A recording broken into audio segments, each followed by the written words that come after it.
Guys வாங்க 38வது some பார்க்கலாம். ஒரு கடையில்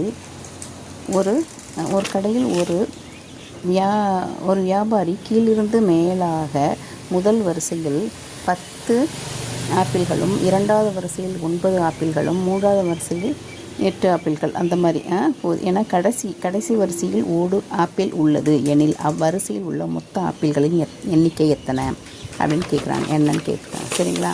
இது என்னென்னு பாருங்கள். இது வந்து மாதிரி கேட்குறாங்க அப்படின்னா ஃபஸ்ட்டு எடுத்தோன்னே என்னது 10 ஆப்பிள் அடுத்தது 9 ஆப்பிள், சரிங்களா? அப்புறம் 8 ஆப்பிள், அப்படியே போயிட்டு ஒரு ஆப்பிள் வரைக்கும் இருக்குது.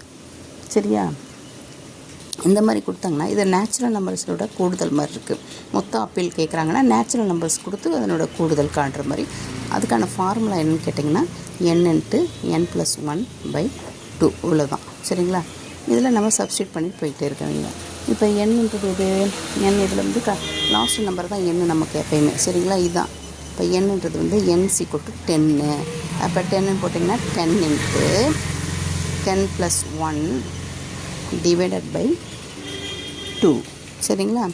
அப்போ 10 × 11 ÷ 2. சரிங்களா? அப்போ போடுங்க. 10 டிவைட் பண்ணோம்னா 5 = 55. அப்போ மொத்த ஆப்பிள்ஸ் வந்து டோட்டல் ஆப்பிள் எவ்வளோ வருது அப்படின்னு கேட்டிங்கன்னா =55. சரிங்களா? ஆப்ஷன் வந்து சி, அதான் கரெக்டு. ஓகேவா? புரிஞ்சதுங்களா? அதுவும் ஒரு கடையில் ஒரு வியாபாரி வந்து மேல் வரிசையில் வந்து விற்பாங்கள்ல பழங்கள்லாம், அதில் வந்து ஆப்பிள் வந்து ஃபஸ்ட்டு 10 வச்சுருக்காங்க, அப்புறம் 9, அப்புறம் 8, 7, அப்படியே 1 கடைசியில் 1 வச்சுருக்காரு. அப்போ அதனோட மொத்த ஆப்பிள் எவ்வளவு அப்படின்னு கேட்குறாங்க. சரிங்களா? அப்போ என்ன செய்யணும்? இந்த மாதிரி கூடுதல் கேட்கும்போது இந்த நேச்சுரல் நம்பர்ஸோட கூடுதலாக வரும்போது ஃபார்முலா வந்து n/n+1/2. இதில் வந்து nன்றது 10. சரிங்களா? n போட்டிருக்கோம். n/n+1/2.